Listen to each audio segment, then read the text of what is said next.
It's time for the Brian Beatty Real Estate Show. Good morning, Charleston, and welcome to another edition of the Brian Beatty Real Estate Show here on the Big Talker, 1250 WTMA and WTMA.com. A lot to talk about today. We're going to talk about things like why we're seeing a 26% increase in the number of homes that are coming off the market and failing to sell. We're going to talk about what's happening in the market in general. We're going to talk about consumer confidence. And then we're also going to talk about what most people are doing this time of year, which is prepping their home for sale, right? A lot of folks put their home on the market this month, next month into June. Things kind of dip off a little bit right there in the middle of summer. So we're right kind of in the middle of it. And if you're thinking about making some repairs or renovations to your home, whether it's because you're going to sell it or you're just going to do some things to your house, I want to give you some tips and tricks there, some things that I've learned as somebody that has spent millions and millions of dollars of my own money renovating property, purchasing property, or the hundreds of transactions we've done with investors to either help them acquire or divest of property, and whether that's, a typical everyday buyer or seller or a bank or a hedge fund, we've worked with all of them. So I want to share some insight into what's happening in the market and how things are changing.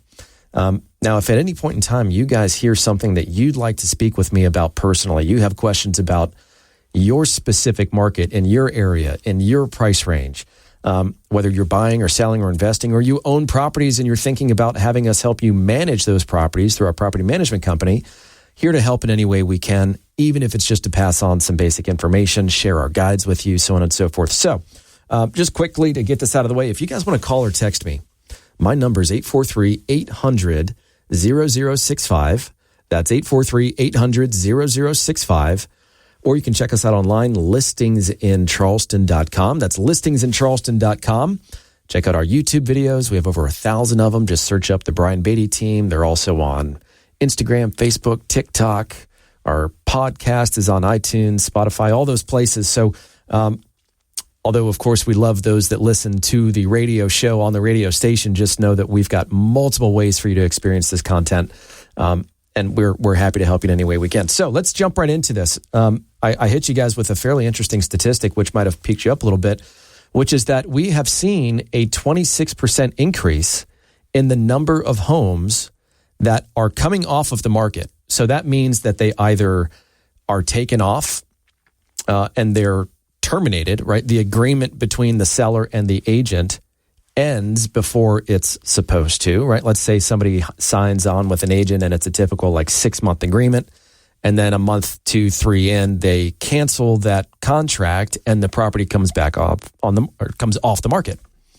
Or another instance could be that it's been on the market for 6 months and hasn't sold, and the agreement with that agent has now expired. And then there's a third category of folks that temporarily take things off the market with the idea of putting it back on, and a lot of them don't. And that's because a lot of real estate agents don't want to admit that they are no longer working with that seller, so they'll change the status to temporarily off market to prevent other agents from calling them to try to get the listing. It's, it doesn't happen all the time, but there's a large portion of those properties that are not for sale, and it appears as though they might be at some point in the near future. So anyways, we have seen, let's just talk about some stats in general, kind of help you understand what's going on in the market a little bit here. So the big story is revolving around inventory, right? The increase in the number of homes we have for sale. This has been a topic of conversation for years, really ever since COVID. Prior to COVID, things were pretty balanced for a few years. There wasn't a lot of up and down in the market. It was a fairly regular seller-driven market. Well, then, of course, COVID hit. Everything went way out of whack. Number of homes for sale fell off a cliff. And then we've been slowly kind of adding inventory back to return to that state of quote-unquote normalcy. Well, if you look at the total number of homes that are for sale right now, we have an increase of 41% in homes for sale compared to this time last year. March last year, we had about 2,400, almost 2,500 homes for sale. Now we've got almost 3,500. So that's increased by 1,000 properties. When you look at pending sales, right, things that are under contract, an agreement has been signed with a seller and a buyer, and they're working through everything, inspections, appraisal, financing, to get to the closing table. Well, pending sales are up 11.5%, which on the surface looks good. I mean, March of last year, we put 1,300 homes under contract, whereas March of last month, we put 1,450 under contract. But interestingly, closings are down. Closings are down 2.5% compared to this time last year. The amount of time it's taken to sell a home has also increased by 34% compared to March of last year. We're also seeing that the average percentage of the original asking price continues to get lower and lower. I mean, if you look at March of 2022, on average, homes were selling for more than what they were asking, right? It was like 100.5%. Now we're down to 95.9%. So all of that ties into months supply of inventory. And I talk about this a lot on this program, but it really is how we kind of measure the health of a real estate market, the trajectory of the market. Is it a buyer market? Is it a normal market? Is it a seller market? Right now, we are still in a seller market, but things are changing fairly quickly. You know, I was sharing last week how markets are looking based on price range, right? Price brackets. So if you missed that, check that out on YouTube. But right now, our month supply of inventory went from 2 months this time last year to 3 months, meaning if nothing else hit the market, it would take 3 months to sell off the existing inventory at the pace at which we're putting things under contract. They say anything below 6 months is a seller market. That being said, there are plenty of signs that lead us to believe we're headed toward a normal, more balanced market faster than we have been over the past several years. And one of the indicators that we look at for that is the amount of people that are looking at a house in any given month. It's called showings per listing per month. And that has decreased 19%. You know, a few years ago, the average was for a person to get about 12 showings per month. And very rarely were properties lasting an entire month on the market. So you might have gotten 12 showings, but it was in a 3 to 5 day period. Well, now we're at 5 showings a month. This time last year, we were at 6 showings a month. We've seen the number of showings on our listings go down. Part of that is market driven. Part of that is just the structural change that occurred in not just our market, but every market when August of last year, new rules were implemented as a result of this lawsuit settlement that states that anybody that wants to go inside a house now, if you're a buyer and you want to scratch an itch, you want to go and look at a property, maybe you're not ready to buy right now. I want to get into some homes, right? Maybe you're thinking of relocating here, or you have a friend that's relocating here and they want to go inside some houses. They really want to get a feel for what's out there, what they can afford. Now you have to have a signed agreement with an agent for representation to view that property. That agent that shows you the property has to have a signed compensation agreement with the listing agent or seller that says, hey, yeah, I'll pay you a commission if this buyer ends up buying a house. It's become a little clunkier. I mean, I think that in the grand scheme of things, the process itself, we've shed some good light on how it's supposed to be done. The problem is most agents weren't doing it correctly, and that's what, of course, led to the lawsuit and then the settlement. But I think that showings are going down because we have less looky-loos, right? We have fewer people that are just, kicking tires. That's a good thing. But it also says that, when we're looking at some of these stats from years past, there were a lot of folks that were walking through properties that frankly didn't have any, they shouldn't have been there. They shouldn't have made that seller clean up their home and leave for an hour so that they can determine whether or not they want to move here in the next year or two. And that's why we qualify our showings. Just as a quick side note, when somebody wants to view our property, we need to ensure that the agent showing the property to the buyer, first of all, represents them, right? That they're an actual client of that agent, not just some random dude that called and says, hey, I want to get inside this house. Because before August of last year, that could have absolutely happened. It wasn't supposed to, but it happened all the time. And unfortunately, it still happens. There are still plenty of agents that are not getting agreements signed with buyers before they view properties, and they're breaking the law. I mean, they can lose their license for doing that. So, I mean, yeah, you have a lot more quality than you have quantity. But we want to make sure that the people that are walking through our listings are ready, willing, and able, right? If they walk through the house and they like what they see, they have the ability to make an offer.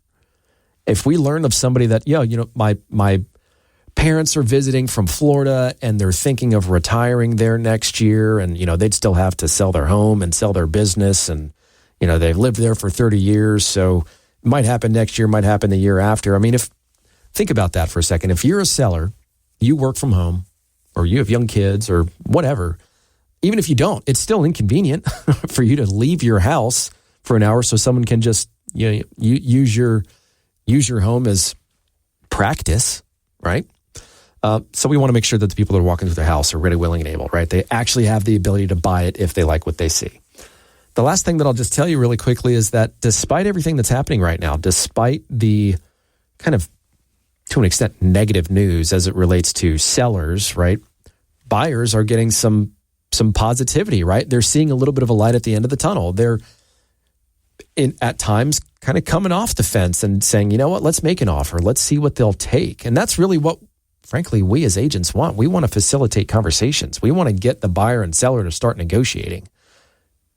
And I will say that the art of sales has been fairly non-existent as it relates to the real estate market and the craziness of the real estate market over the past few years. Again, think about it. A few years ago, interest rates are next to nothing, 2.5%, 3%. People are fighting like bare knuckle boxing style in the front yard to be the one that wins the bid on the house. It was a crazy market. Things have changed a lot, but even with the information that I've been sharing about things taking longer to sell, you not getting as much money for your house, more competition, prices are still up 8.4% compared to this time last year. We're at $450,000 as a median sales price. Last year, this time, it was $415,000. Now, that might change a little bit, and these are March's numbers. It's been an interesting past 30 days. We'll see what April's numbers come in at. But what causes a home not to sell? How do you get back on track if you're a seller that finds yourself kind of sitting on the market with very few showings and no offers? I mean, do you have to reduce the price in order to sell it is one of the questions people have. As a buyer, how can you take advantage of this? Those are the things that I want to answer when we come back. So we're going to take a break. If you guys have questions, if you're thinking of making a move, if you'd like to learn more about our incentives, our guarantees, what might apply to you and your situation, reach out to me, call or text me. It's my personal number, 843-800-0065. That's 843-800-0065. Or check us out online, listingsincharleston.com. Listingsincharleston.com. Get a free copy of our home seller guide, the most comprehensive home seller guide in Charleston. Just text the word guide to 843-800-0065. Text the word guide to 843-800-0065, and we'll send that over. It's about 50 pages of everything you need to know to sell a house here. So I want to talk about what a lot of people are doing right now, right? It's that time of year, right? Spring cleaning, spring is in the air, and a lot of people are prepping their home to sell it here in the next month or two or three. It's just a very busy time of year for that. It's really probably the busiest time of the year, last month and this month. And so there's a report that goes out every year. It's called the Cost versus Value Report. And basically what this report does is it tracks project costs, several different projects, 24 plus different types of projects, like a minor or major kitchen remodel, or adding an owner's suite, or replacing your front door, or replacing your garage door or windows. I mean, it covers a lot of ground. And what it does is it tracks the average job cost, and then it relates it to the resale value attached with those projects so that you can see how much of your cost you're recouping. Are you getting all of your money back? Are you getting more, or are you getting less? Now, I will say, and first of all, what's really cool about this is that you can see like national averages, and then you can see averages for the South Atlantic region, and then you can see projects in Charleston, South Carolina. So very cool document. I think there's some disclaimers that probably need to be made before we get into some of the statistics here. But let me just say really quickly, if you guys want a copy of this report, it's about 9 pages. Probably 2 of them are really useful. But if you want this information specific to Charleston, South Carolina, just text the word remodel to 843-800-0065, and I will send you this report. Text the word remodel to 843-800-0065, and I will give you the spreadsheets basically that say, hey, based on the different type of projects you want to do, here's how much it's going to cost on average, and here's the cost you're going to recoup on average to determine whether it makes sense to do it or not. So let me just say really quickly before we get into this that the cost versus value report provides national averages for specific remodeling costs using defined scopes and finishes, but actual costs can vary widely based on local market conditions and project size and material choices and labor availability. And while the distinction between something like mid-range and upscale projects help, it doesn't really capture all the nuances associated with pricing those projects across different regions. Thankfully, though, you've got Charleston, South Carolina specific information in this report. It also goes on to say that a lot of homeowners are now scaling back remodel projects or tackling them in phases to manage costs. There's also the issue of making strategic choices, right? Are these things that you're doing for yourself, or are we doing these things with the sole purpose of trying to sell the property for the most money possible? In other words, does it make sense for you to spend your money repairing or remodeling the property, or does it make more sense to sell it as is? Right? That's what a lot of people ask. And so when it comes to this report and something like resale value, it's subjective, right? It's highly subjective. And it's influenced by how changes align with buyer preferences, the condition of the rest of the house, neighborhood trends, overall market conditions, so on and so forth. So it goes on to say that ultimately this report is a very helpful guide, but local estimates and advice from real estate professionals offer the most accurate insight for remodeling decisions. Their words, not mine, but I'll take it. Now, the reason I share this is because, and this goes into the guide that I wrote. So on one hand, if you want to get a copy of this specific report, again, text the word remodel to 843-800-0065. But I cover a lot of this in my home seller guide, the most comprehensive home seller guide in Charleston is the title of it. So again, if you want to copy that guide, all this info is in there anyways. If you haven't gotten that yet, and I know a lot of you have, but if you haven't gotten that yet, just text the word guide to 843-800-0065 and I'll send that right over to you. So the reason this is important right now is because when people think about making money in their real estate transaction as a seller, in fact, they don't even think about it as making money. They think of it as saving money, right? How can I reduce my expenses? I'd rather boost income personally. But the main two ways that they think that's going to happen is by negotiating the commission and then negotiating a good price on the sale of the house. And I'm just here to tell you that there are dozens of opportunities for you as a homeowner to win or lose money in the process of selling your home from start to finish. And a lot of that starts with what you choose to do or not do to prepare your home for sale. That is where having a high caliber real estate agent is going to make a world of difference to you and could be the difference between hundreds, thousands, tens of thousands of dollars in cost, depending upon the contractors you hire and the projects that you do. So I want folks to think about this process strategically. I want people to be a little open-minded to inviting us over to their house before they've done all the work. I know for some folks that's hard, right? Obvious pride of ownership shows.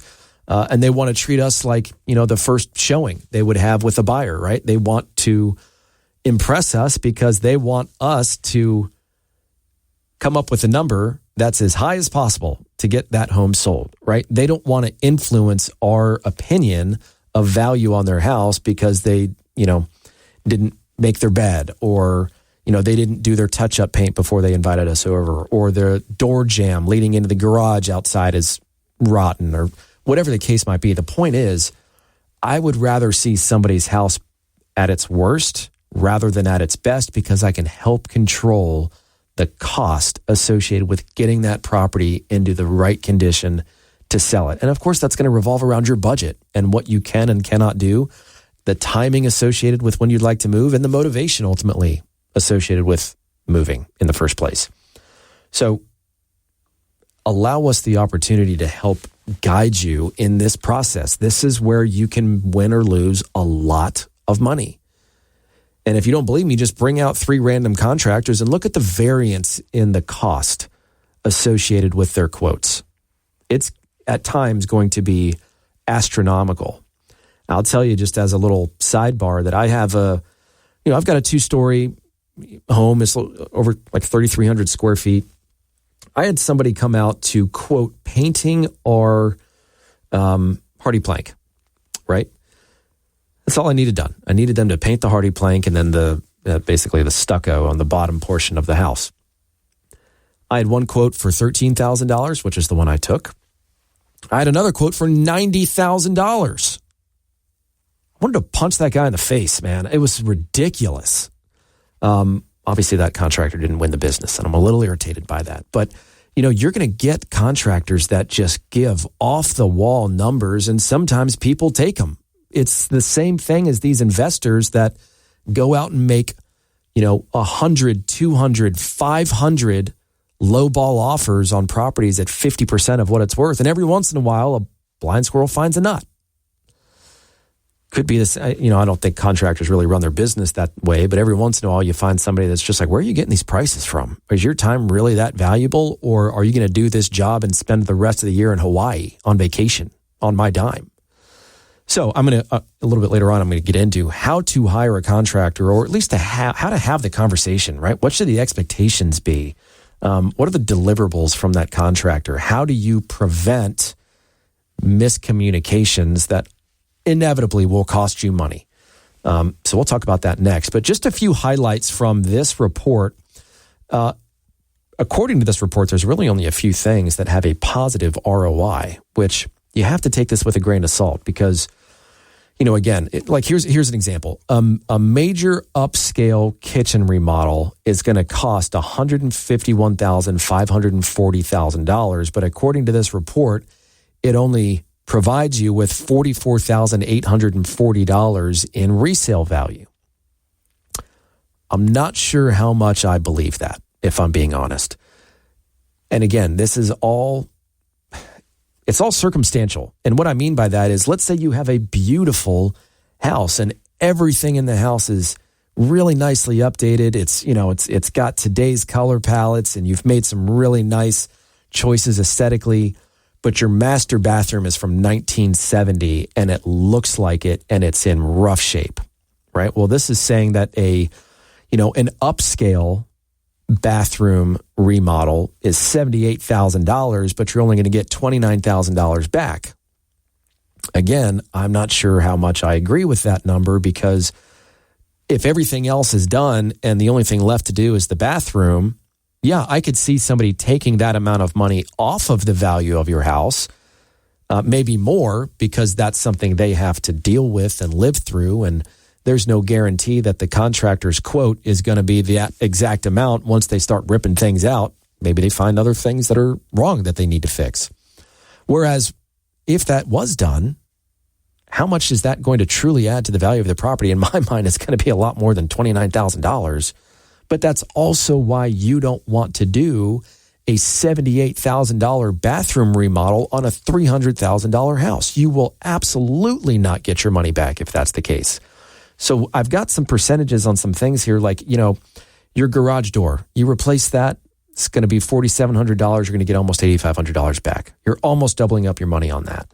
Or replacing your front door. You got a tired looking front door. It's going to cost you $2,300 to repair or replace. It's going to get you about $3,750 back, right? You're recouping 164% of your money. Or replacing your siding. If your siding is in really rough shape, and you replace it with that, the fiber cement, the cement plank, the hardy plank, right? A bunch of different names for it, but you know what I'm talking about. The not vinyl and the not real wood, right? It's going to cost you about $19,000 to do that on average, but you're going to get $21,000, $22,000 back. This is, again, all subjective. I'm happy to send this report to you so that you guys can get an idea of what some of these projects cost and then what the resulting resale value was, which is an opinion poll, by the way. That's important to note. The resale value is an opinion poll. It's not actual data that was tracked. So, to do that would be an incredible study, and I'd love to see it. But I think in many areas of this report, the values are pretty dead on, quite honestly. Now, of course, you want to do a major bathroom remodel and you want to have it be upscale. Yeah, you can throw down $80,000 in a bathroom. You can do it fairly easily, quite honestly, depending upon what you put in there. But maybe you scale that down a little bit. Maybe you do the $25,000 bathroom remodel, not the $75,000 bathroom remodel. It all has to make sense. And that's why, even as I'm sharing this report, which has great information, I think you need to attach a local expert to it that will help you understand what's appropriate, what's not appropriate, and then share with you the contacts that can get that work done at really good prices so that you're saving money and not going with a contractor that you don't know anything about, you've never worked with, you're unsure of what kind of work ethic they have, you're unsure of what the finished product is going to look like. And because you haven't gotten quotes from other contractors, you believe what they're saying in relation to how much it actually costs. Never get just one quote from a contractor, especially if you don't have any contacts that can do that particular project. You need to diversify, right? You need to pin some of these contractors against each other. If a contractor knows that they're bidding against the job, they'll sharpen their pencil. Let's just put it that way. But if you have any project that you need done at your house, literally any project you need done, we have somebody that can help you. We have a very long vendor list, in addition to just the long list of homes we sold. We sold 1,500 properties here locally, but I also am an investor. I flip. We help other investors flip. Other members of my team invest in real estate. We've got contractors of properties every week. So I know how much things cost. And that's, I think, the big benefit in allowing us the opportunity to walk through the property with you before you start doing these things. Let's control the cost. Let's control the timing of everything to an extent because we know the vendors that will be doing the work. And because I send so much business to these vendors, by the way, they provide us with preferred pricing. I don't take anything from that. That's a pass-through savings to our clients.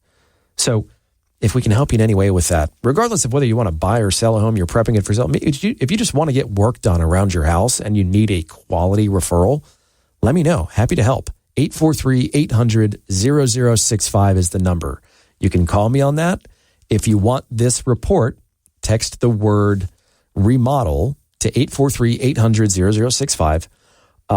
Or if you want our home seller guide, which contains this information anyways, and probably a better use of your time and a great read, if I do say so myself, then just text the word guide to 843-800-0065. We'll send that right over. Stick around because when we come back, I want to talk about this process of hiring a contractor, right? What should that process look like? There are a lot of things you need to know that could, if you don't know, it could cost you a lot of money. I always like to take a moment and just say thank you to those of you that listen to the show, that rely on the information to really help shape your understanding of the market and the process of buying and selling a house. That's really what I'm here to do, is just to educate my listeners and help them be more informed consumers. I want you guys to be the force to be reckoned with when negotiating against the other side of the table, right? I want you guys to win.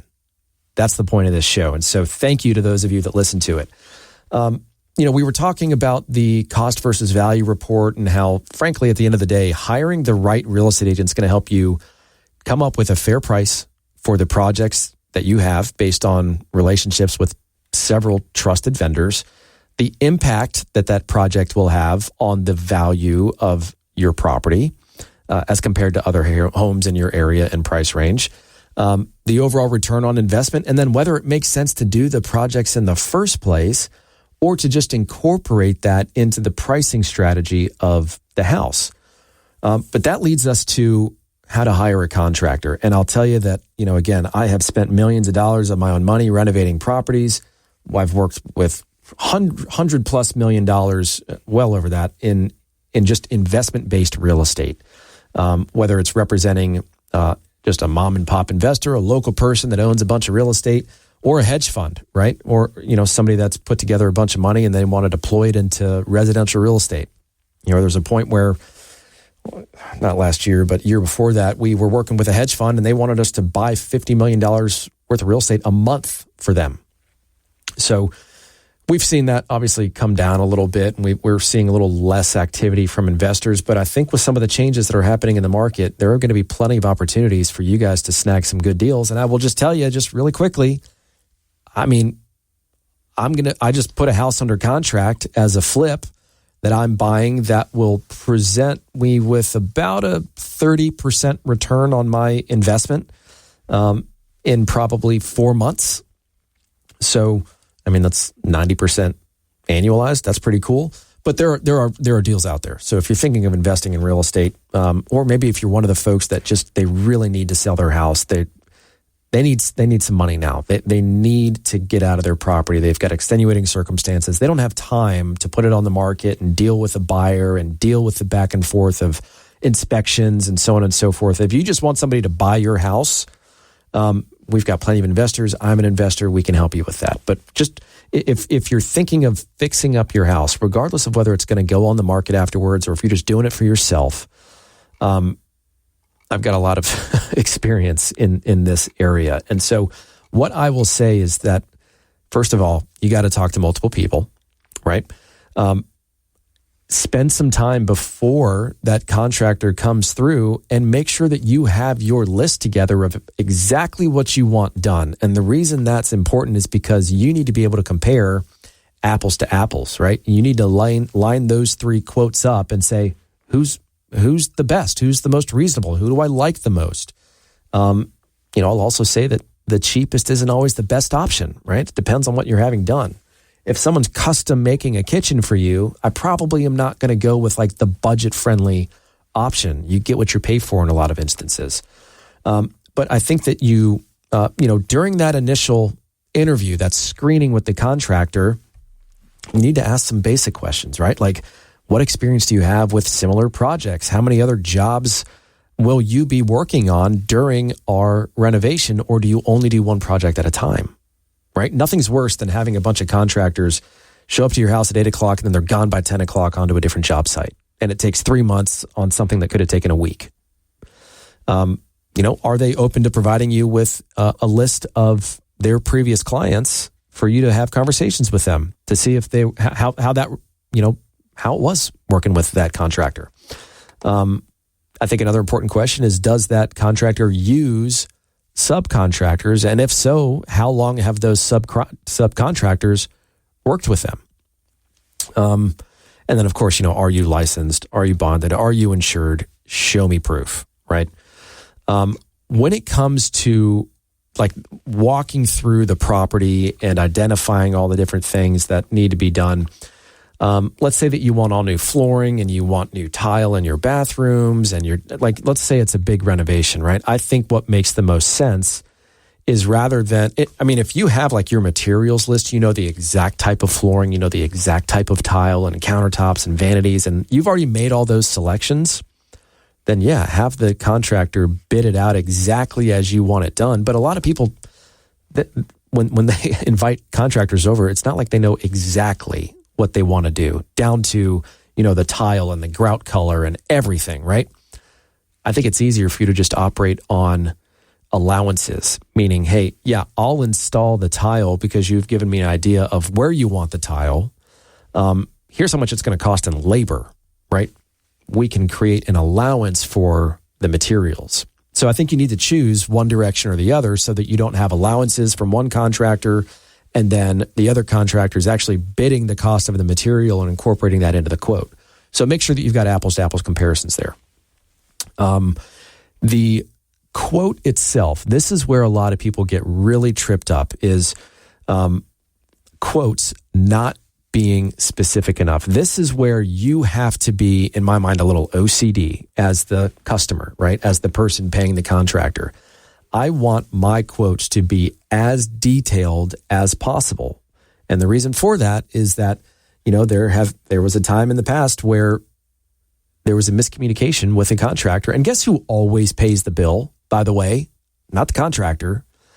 I'm still a little salty about it. But anyways, the quote and then the actual agreement with the contractor to do the work said, like, as an example, install new toilet, right?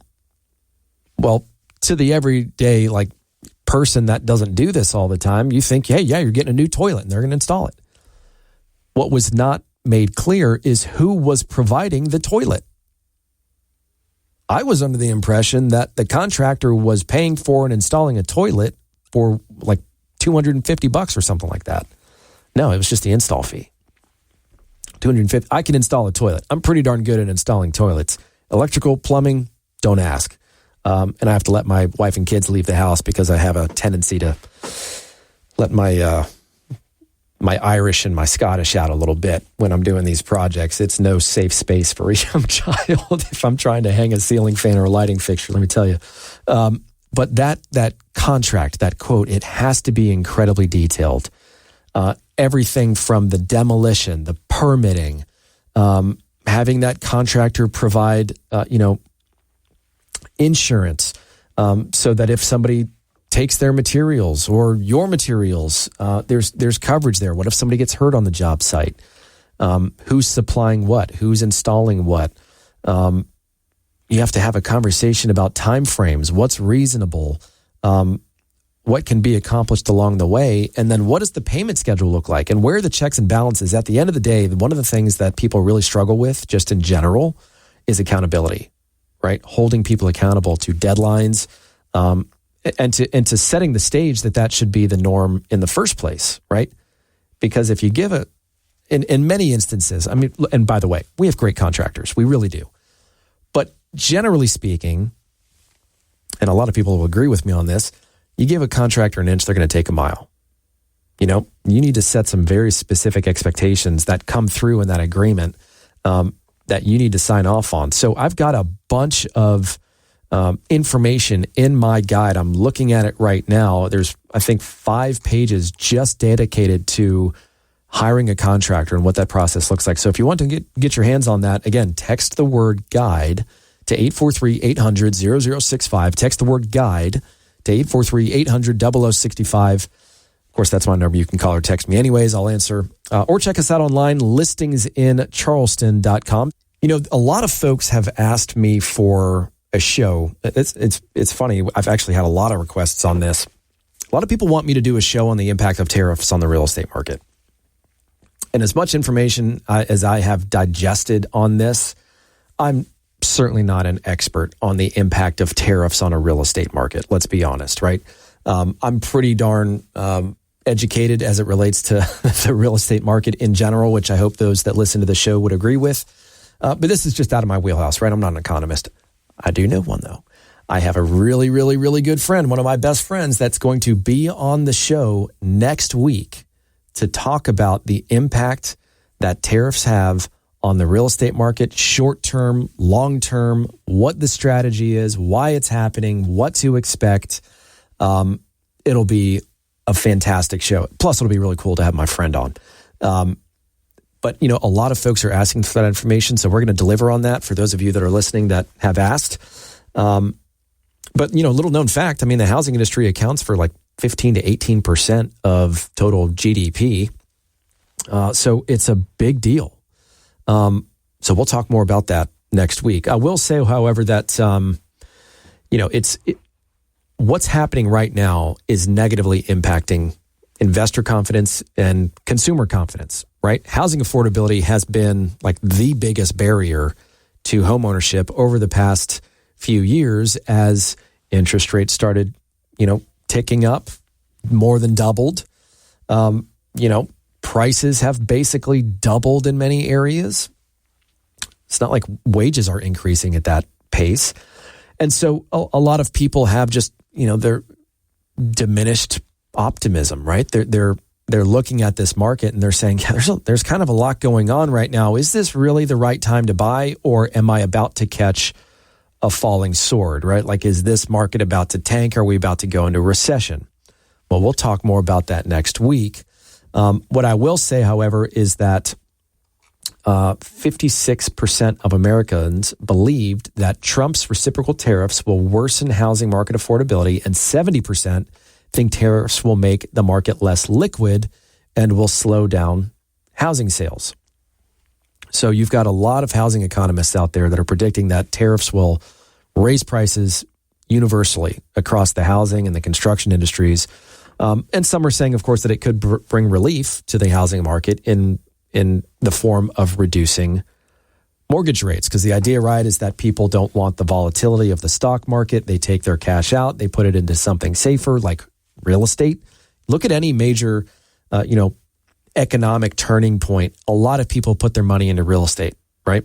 And they pull it out and they put it in cash, or they put it into something safe like T-bills, right? Well, the yield on T-bills is the best indicator we have to determine where mortgage rates are going to go. And so obviously if more people invest in that, the yield gets lower, interest rates go down.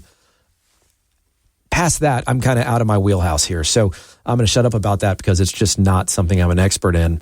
And we're going to have somebody on the show that can talk a lot more fluently about it than I can. But in the grand scheme of things, what's happening is consumer confidence is lowering. It lowered by about 2 points, according to the Fannie Mae Home Purchase Sentiment Index, or the HPSI, which is basically a monthly snapshot of how confident or not confident people feel about the housing market and their own financial situation.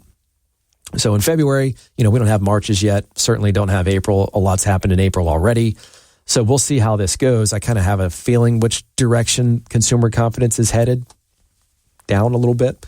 But, fewer people now think now is a good time to sell. And that number has dropped to 62%. So on one hand, yeah, you've got the negative news of fewer people think now is the right time to sell. On the other hand, 62% of people still think now is the right time to sell, whereas only 24% of people surveyed thought that now is a good time to buy, which is interesting.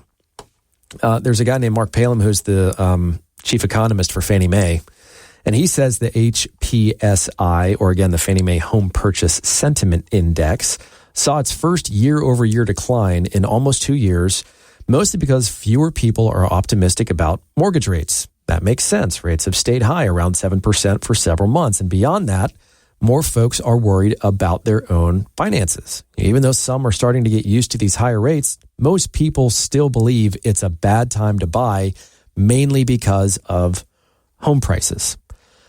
Well, we've talked about what might happen if interest rates go down, right?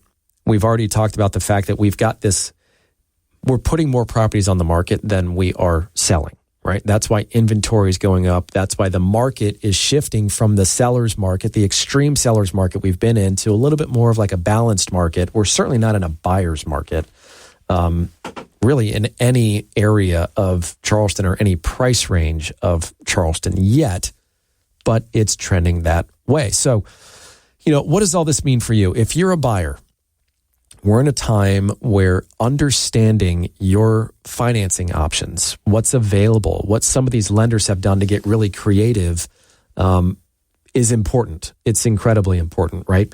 If you're a seller, there's still a lot of strong demand among buyers, and we're still getting multiple offers on property, and we're still selling properties in a few days. There's still plenty of that going around. But what's more important to people these days is looking at homes that are priced appropriately and that are in good condition. Those two things combined can make or break a sale, in all honesty, right now.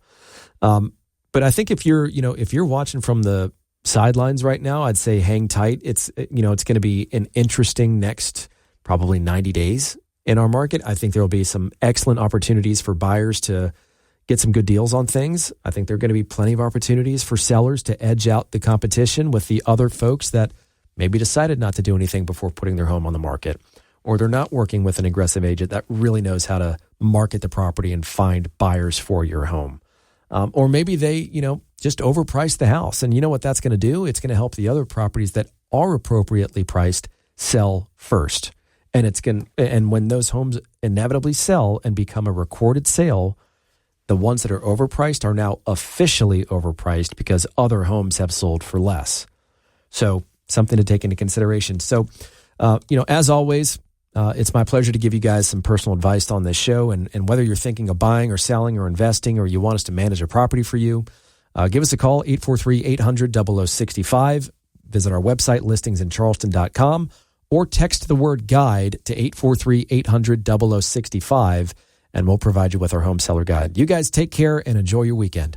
Join us for another edition of the Brian Beatty Real Estate Show next Saturday morning at 9 and Sunday morning at 10. Find him online at listingsincharleston.com. That's listingsincharleston.com. Or call him at 843-800-0065. That's 843-800-0065.